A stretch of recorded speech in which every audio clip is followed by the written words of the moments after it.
The information shared on the Sky Women's Health podcast is for educational and informational purposes only and is not a substitute for professional medical advice, diagnosis, or treatment.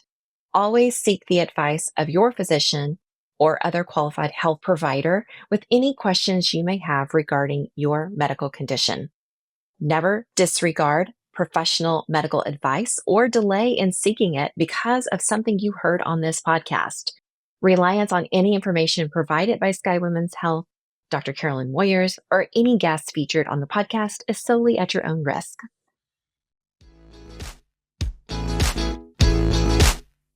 You're listening to Sky Women's Health Podcast, your evidence-based resource for women's health and wellness, exploring the holistic principles of osteopathy, integrating mind, body, and spirit, designed to empower you as your own healthcare advocate and help you live your best life. I'm your host, board-certified OBGYN, Dr. Carolyn Moyers.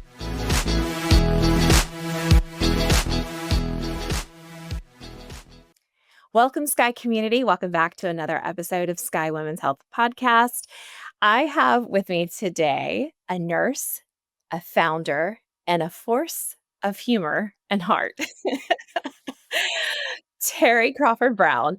She is the founder of Blackberry Winter, and it has a tremendous mission that she's going to tell us about here shortly.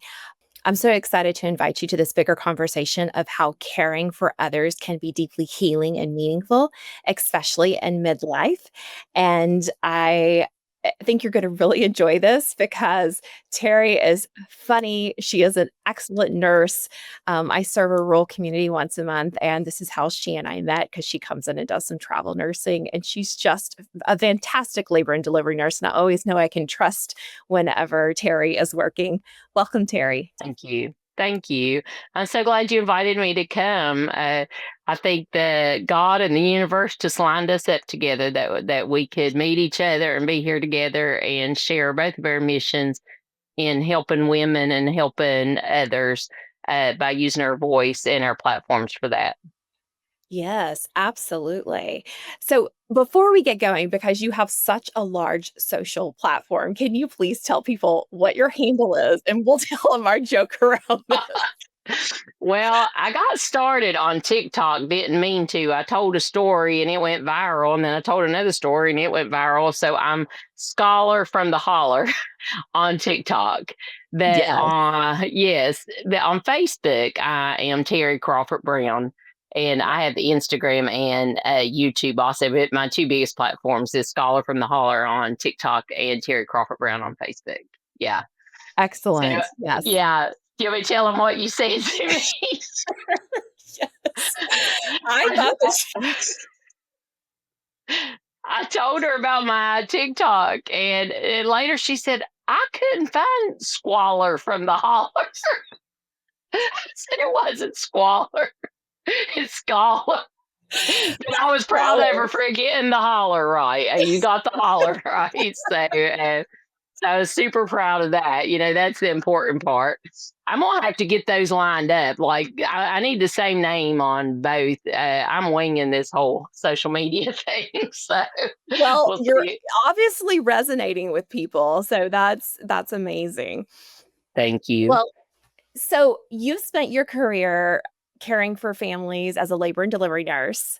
Yes. What has that taught you about service and human need? Well, the biggest thing that nursing has taught me and has helped me to create my nonprofit is people just want and need to be heard. That they want you to be present with them and not see them as the poor person, the addicted person, the well-educated person, they want you just to be there with them and see them and hear them. Just like you and I with each other. We Yeah. connect with each other because we see and know each other. And so being a nurse really helped me hone my skills in that not to come in with an expectation of what was on the other side of the door, but to go in as a human being and take care of that person that I meet, nothing on Yeah. the paper, but the person I meet and show up as they need me to show up for them. Yeah, I love that, and I'm just feeling very aligned because I always say that women need a place to be heard and seen. And you're Right. absolutely right. My philosophy has always been in service to patients that it's not my place to judge. I'm here to That's serve you. right. So you meet them wherever they are. I love that. Right. So what are some of the most powerful lessons from the birth room that still shape your work today? The biggest lesson that I have is when I was in my 20s working as a labor nurse, and I would think when a person came and had a baby, and like maybe they wouldn't have a name picked out, they wouldn't have a diaper or a car seat, and I would think, how in the world is this baby going to make it? Or they were born addicted, and I stayed in the same facility for 25 years. And I would see that baby then in the ER or as that baby's labor nurse. And I had so much more compassion because I knew what they came from. I was in the room when they were born. And that's how they made it. That where they are right now is a direct correlation to the labor room I was in 25 years before and wondering how the baby was going to be okay. Well, they've done the very best they could, and it gave me so much more compassion for the whole person, not just the person that you're seeing right at that moment, that they struggled from the day they were born to be all right. And it just gave me more compassion. Sure. And none of us have the privilege of choosing into what No. scenario we're born, right? So, like, No. yes, I mean, so many of people's life circumstances impact who they are. And And it yeah, made me have, like, in sometimes such pride for them, what they were able to overcome, and over other times, just more compassion for why they are where they are, that, yeah, they've had struggles I've never known in my life. And, sure. yeah, yeah, it just helped me widen my view that, Sure. like, my life isn't the same as everyone else's life. And I'm not talking about money or access or anything like that. Some of these babies are born to some very cold seeming women who aren't Mhm. happy that they're there, that the baby Mhm. is there. Or, I mean, there's just different circumstances that create the human being that shows up for me 20, 25 years later, having another baby that I'm in the room that I'm like, oh, Yeah, I see, where you've came from. sure. So let's talk about Blackberry Winners and how it started because this compassion that you have for the person definitely plays into this nonprofit that you've created. Yeah, being a highly compassionate person is a cross to bear at times, and it's easier to turn that off and not listen to all the empathy and the sadness that you feel and see around you. But I just kept having this thought that every community's excess could meet the need if we could just make that connection. So I decided that I would rent some storage units and I would ask my family and friends as we had extra, we got a new couch that we would put our old one in there. And it happened because the security guard at my hospital's house burnt. And I realized like all the things I had that could have helped him if I'd had somewhere to put it.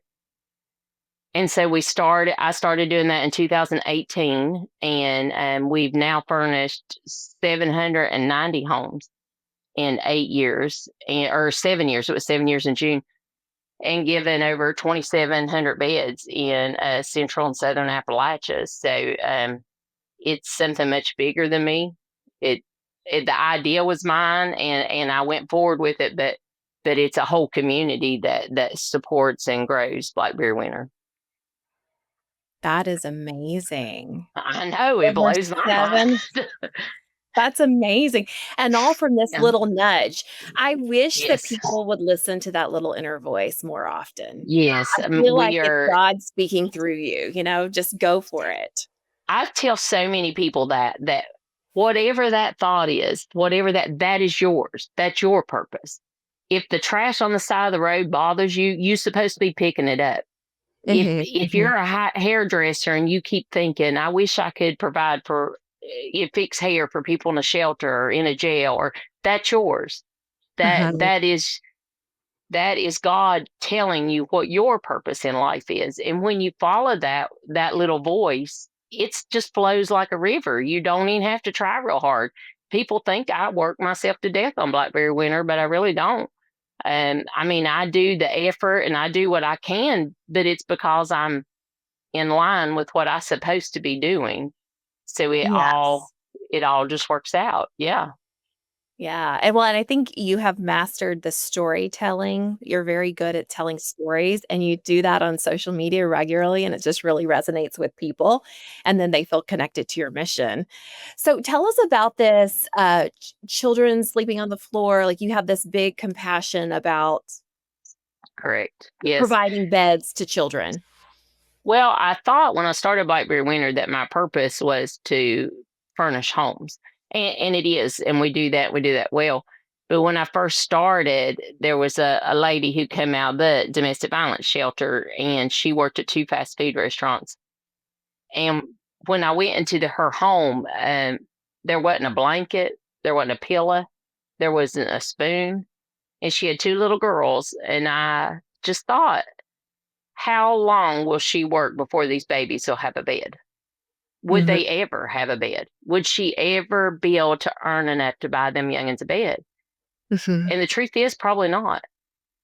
And then it just like so profoundly affected me that how hard would they have to push and struggle to believe that anyone in their community cared about them at all, sleeping Mm, on the floor? How do you ever, how would a little child overcome that? They'd struggle to mhm. learn, to grow, to feel loved. And not that they couldn't, but that's just that'd be a struggle every day for them. Yeah, and something that we often take for granted. Oh, I did. I was raised with Yeah. foster kids. I worked in the ER. I should have known that kids were sleeping on the floor, but I Mhm. didn't. And I committed that day, if I had to get a second job, I'd do it, that the kids in my community wouldn't be on the floor. And I just, it lit a fire under my butt that ain't all right.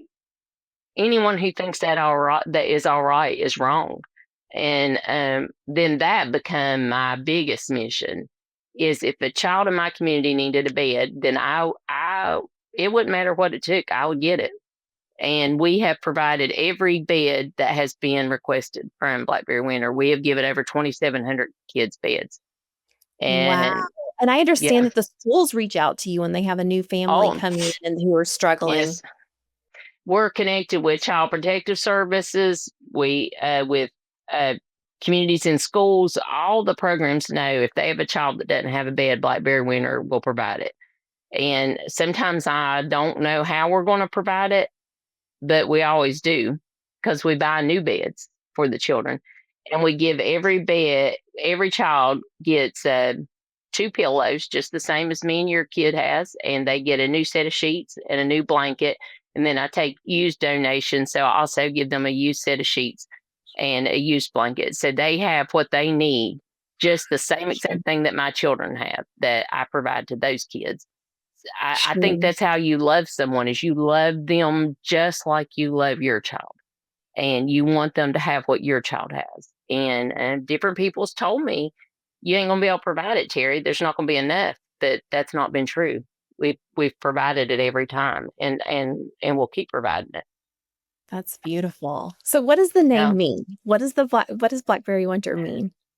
Well, Blackberry Winter, I thought it was an Appalachian thing, but when I went to West Virginia, they hadn't ever heard of it. So it's obviously a Southwest Virginia saying that my mama and my papa's always told me it was a cold snap in late spring. So after the blackberries had bloomed. And my mama always said that that cold snap made your blackberries more hardy. It made the crop hardy. And Okay. I love the correlation of those things that this is just a short period of time that you're having a hard time.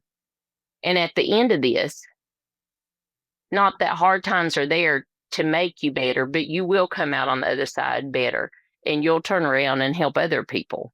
So Um, it's a nod to my mamas and papas, my grandparents, and it's a nod to our Appalachian culture. I love the way we say things. I mean, you've talked about, I love that I have a strong accent. It is my family's accent.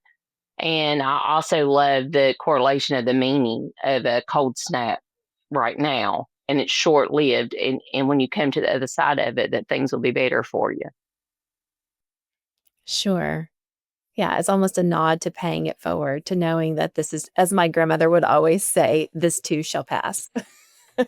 It, like a kidney stone sometimes, but yes, it'll pass. It will for sure pass, but One it way or might the be other. might be hell getting to the other side, but um, but yeah, I love the words Blackberry Winter. I love everything about it, and I love how our community has like adopted it. We had a big concert this last weekend that Tiffany, the one that sang "I Think We're Alone Now" back in the '80s, Yeah, she yeah, came. yeah. Yeah, well, she came to town. We done a big benefit for Blackberry Winter, and I mean the whole town was there, and Yeah, the and I whole saw you weekend. had sorry, you have some videos too, like the mayor's been involved and, like, Yeah, everyone has really embraced it. That's beautiful. yeah, it really has been, and I think part of it is I'm from Appalachia. The name of it's Appalachian, and we do no government funding, no grants or anything. This is community finance, community Oh. supported. It's all we are all volunteers, 100% volunteers, and 100% stays in our community. So I think that it really resonates within the Appalachian community. Yeah. So I was reading your mission or your core belief that people should always be given without expectation, no guilt required, no child should be sleeping on the floor. Every child needs a clean, comfortable, warm bed to grow, learn, and thrive. You're removing those barriers to learning for them. Yes. Right. A lot of the reasons that stop them from being able to pull themselves out of poverty and out of situations are I mean, when you go back to a hierarchy of needs, how do you learn when you haven't slept? How Sure. right? Like we all need sleep, we need food, we need warmth, and if you don't have those things, you never can process up the Yeah, you're talking about hierarchy basic of needs. needs. Yeah, Right. That absolutely. I don't think anyone should feel guilty for needing help. I Yeah, mean, how many times have I helped you in the delivery room, or you've helped me, or and how many teachers have helped me, cousins have helped me, my parents. And if I was made to feel guilty, that help isn't no good then. It's worthless. It's yeah. harm, you know? I think one of the strongest things, one of the bravest things is being vulnerable enough to ask for help when you need it. Right. And not having to feel ashamed that you need it. I Sure. tell every family that we help, I have been helped my whole life. All of us have. I've always been offered help. And to need help isn't weakness, it's humanity. It's us, and anyone who says they've gotten to where they are without someone helping them, they're lying. It ain't true. People have helped us get all of us to get where we are. Yes. How has this work changed you, Terry?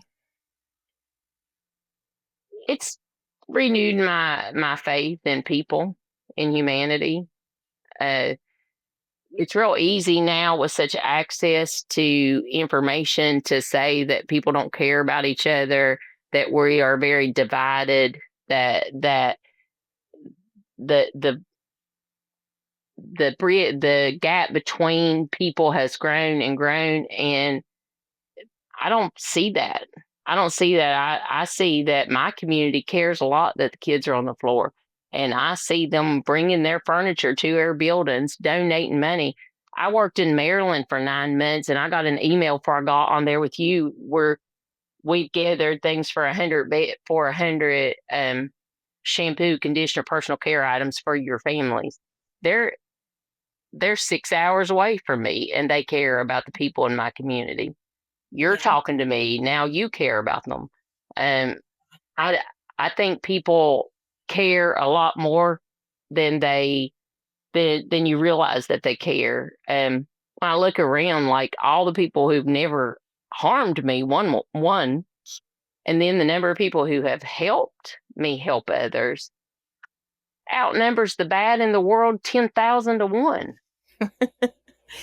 Well, 10,000 I to 1, yeah, you I think know? that's a beautiful perspective, and, for a long time in our nation, we've been to see people as right or wrong, or they're on the other side, and, it's created a lot of division, and what Right. you're doing is creating community where everyone can thrive, where we care about our neighbor, it's that love your neighbor, I love it. Well, and truly in my community, politically, I don't align with how my community votes. It Mhm. doesn't matter. No one Right, cares. right, No, right. no one cares. They Your just care value doesn't that lie in your political no. belief, so, yeah. And I speak that loud in my community all the time that when it comes down to kids needing beds, we don't care where you fall on politically. We all care Right. about the kids in our bed in our community being off the floor, you know. Sure. And I think that is more truth in the United States. I think that is more factual, but CNN ain't covering that. Fox News ain't Right, covering that. You right, know? So right. here we are on our platform saying we we are more connected than people think that we are. Oh, Yeah. I agree completely. Yeah. So we're gonna shift gears a little bit. You're in perimenopause season of life, and, Yes. most of my audience is as well, and I know you and your Right. girlfriends talked about this a lot as well. But how has your work in this season kind of shifted? Because you said you were at the same facility for 25 years. Now you're doing some travel nursing so you can dedicate more time to Blackberry Winter. Kinda talk to me about the transition.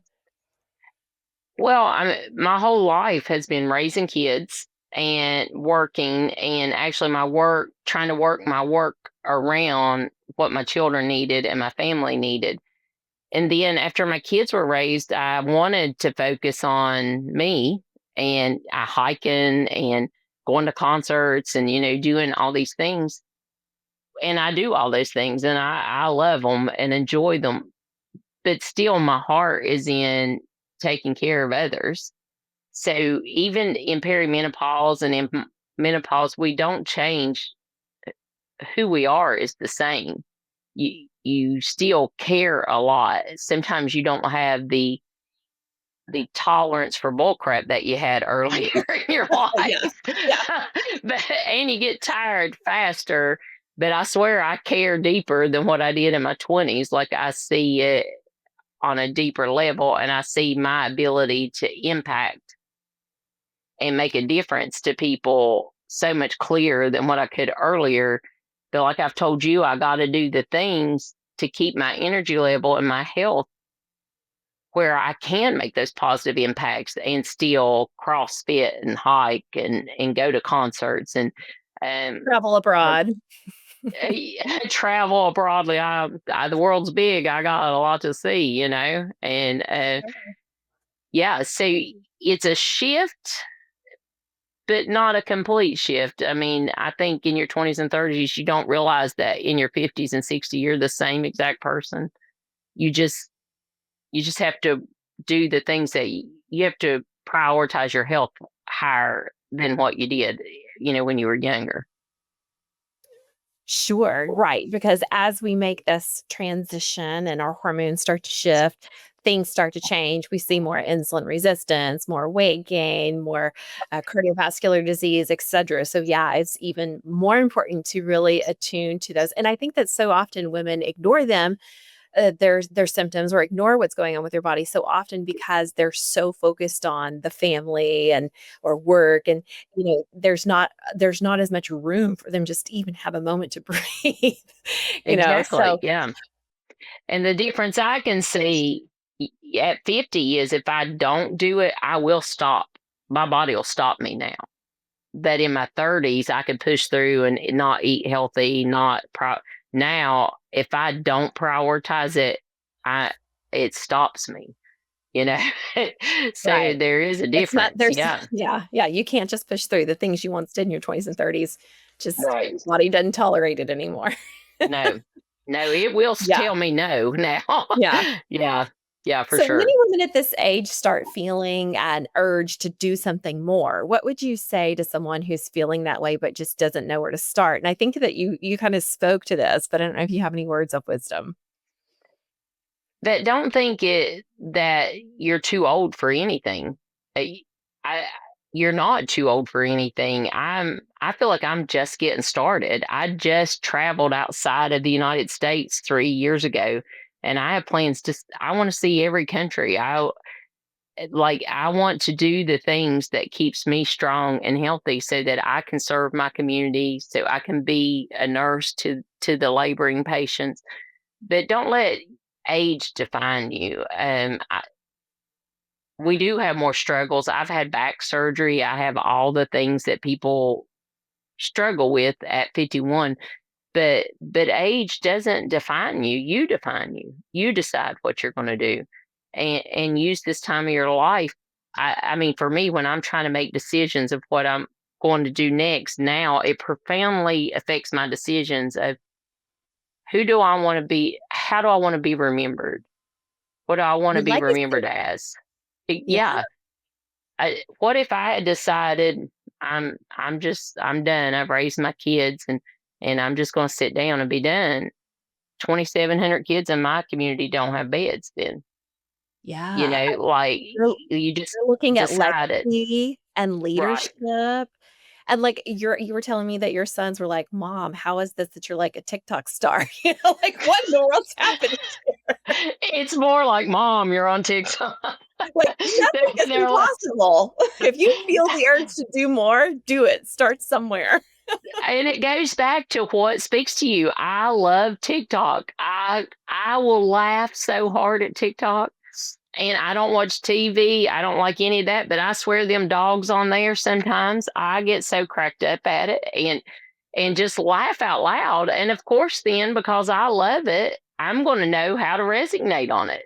There are going to be Sure, people who love it like I do, who's going to see me and I'm going to resonate with them. sure. You have to find your people, and I have found the best community. I mean, travel nursing, I've made some of the best friends, and now on TikTok I have people, if I don't show up for 4 days, they message me. I've never met them. They're like, hey, where you been? you know and, Yeah, uh, you yeah, just be open to it. you've got this incredible sense of humor. How do you use that in work, whether it's at the bedside in labor and delivery or it's providing beds or furnishing homes? Well, I'm kind of a smart aleck. I worked at ER for years, so I tell everybody to take me with a grain of salt. But I think my heart comes through that I'm being funny a lot of the times. But I also treat all of my patients. I tell them when I come in the room, for today, you're my baby. Whatever I want for my child, I want for you. Now, Mhm. I won't love on you if you don't want me to, or, all those things. But every decision I make for you, I would want made for my child. That clears up a whole lot of problems. It gives you clarity on what the right thing to do is. Yeah, And you're by talking the, about showing up with love and consistency for someone in a very vulnerable time. and I think they read that from me, that even if I'm being funny and cracking a joke or whatever, that sincerely I am there for their betterment, that at the end of this experience they felt safe and seen and loved, and that there was someone in the room who was there just for them, and no matter what. And most all of the healthcare providers, we are there for that, but I have learned through the years how to communicate it, that you know authentically, transparently, I'm here as I will treat you like you're my child, and I mean it. Like Yeah. whatever you need from me. And it's real hard for some people to be loved that completely from a stranger. But Well, then after, honestly, Terry, many of the people that you are meeting may have never had that from another right. individual. But by the end of the shift, oh, they love it. We're tight. We're good, and I show up that same way with my coworkers and just in life, that being a nurse for this long and and knowing the impact that truly caring for another human being, the difference it can make just in that 12 hours or my 13-week assignment, or that it matters to show up like that. And so my sense of humor is part of me, but on a deeper level, it's that I truly, truly care for them and want what's best for them. Yeah. Yeah. Well, it definitely shines in your work. Thank you. What I'm gonna do a little rapid fire for you. What's something you wish everyone understood about poverty and community need? That Well, it's something that you always hear said, but and I hate this verse, but the grace of God, there goes me. Like God's grace isn't good and isn't shining down on them also. It isn't that. It is there goes me. That had I been born in a different circumstance, had the road being taken this way, there is me. There is no difference between them and me. That I'm two decisions from my kids being on the floor. That they are exactly the same. Mm. So that is one of my biggest pet peeves, that belief that them and us, when it isn't. It, your mom could have made two different decisions and then you picked a different turn or a different boyfriend or a different way, and right there you are. Right Yeah, there you are, exactly the same as you are, but in that circumstance. yeah. Right. So showing up compassionately, not trying to fix people, just with love and consistency. Well, and not thinking that you had the answer or you're Yeah. any better. You're not. Sure, You sure. just happen right now to have the resources that they don't have. Yeah, But given a different circumstance, they could be the one helping you. That you yeah, are exactly the same. yeah. Right. Okay, what's saving your life right now in perimenopause? I saw that question. I was like, I don't know what's saving my life right now. Maybe stubbornness. I'm figuring might be the biggest part.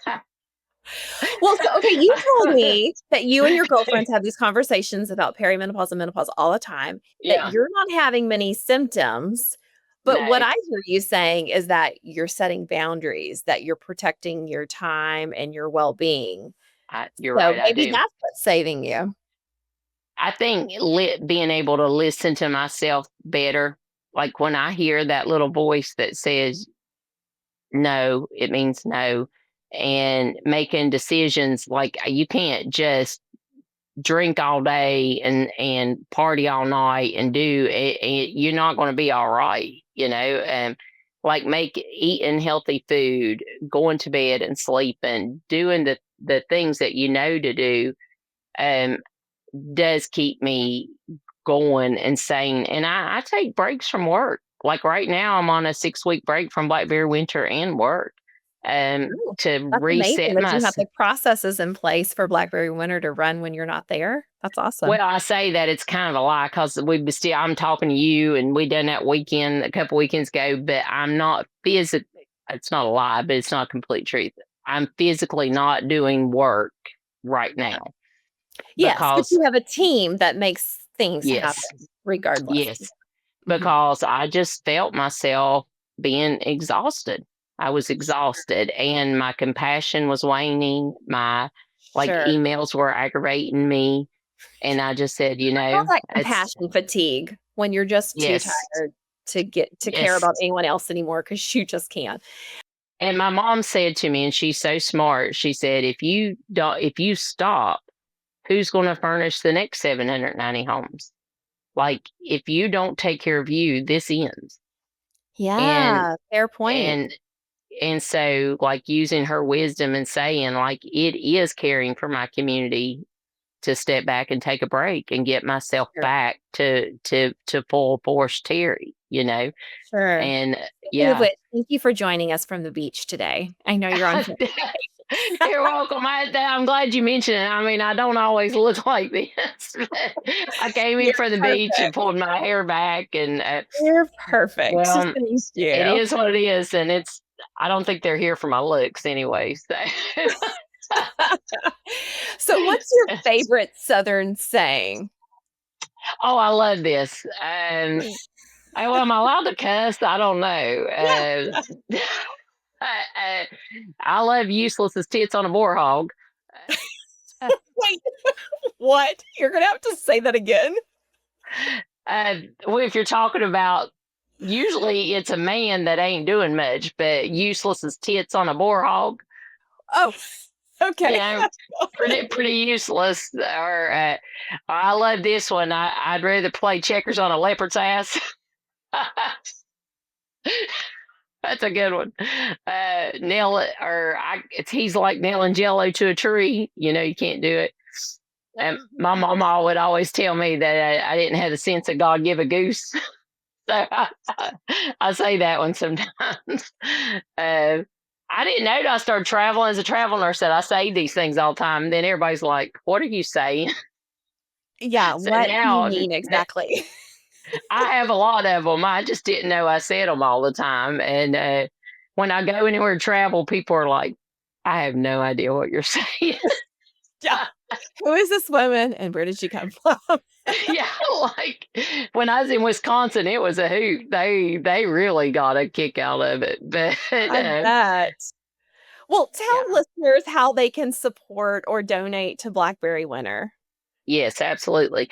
So we have a website, blackberrywinter.org, and on there you can mail a check. We have Venmo, we have PayPal.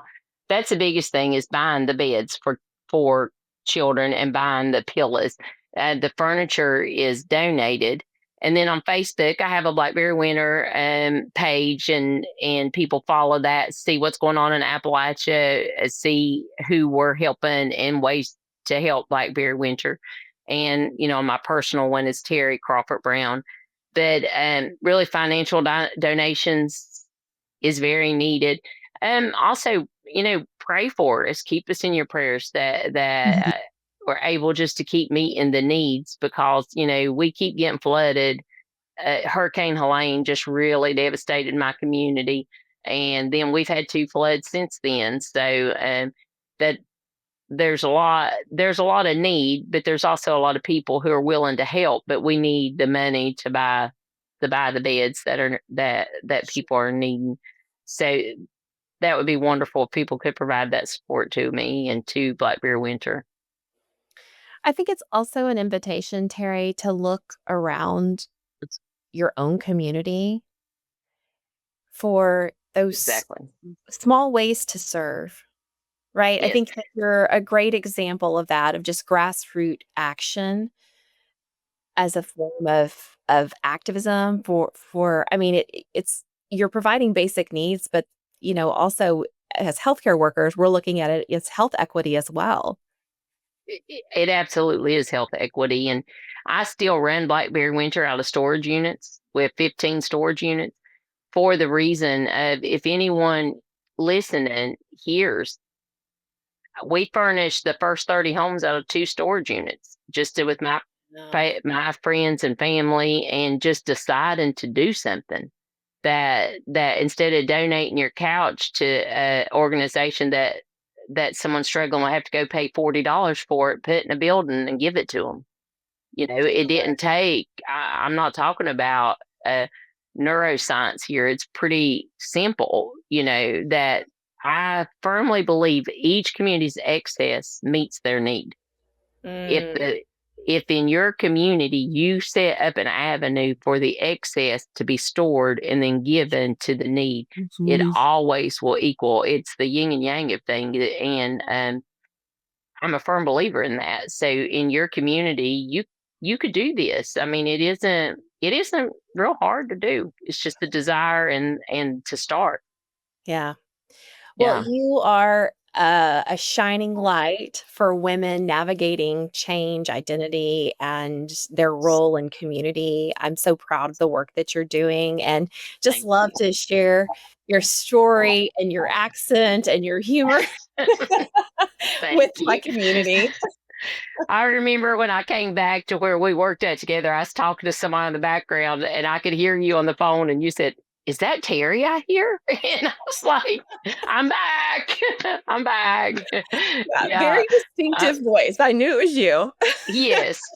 Yes. And I told you, I think my accent is an attribute. As soon as I talk anywhere I go, people's like, oh, there she is. Like, Might as well own it. You might as well. yes, that's right. That's right. Well, Just show Terry, up where you are and who you are, and that's exactly where you're supposed to be. And the people who need to hear you will hear you. You know, I think whenever you show up with that attitude that I'm right where I'm supposed to be, that's when things just flow. So I that's a agree. beautiful message. I think that's a great place for us to end.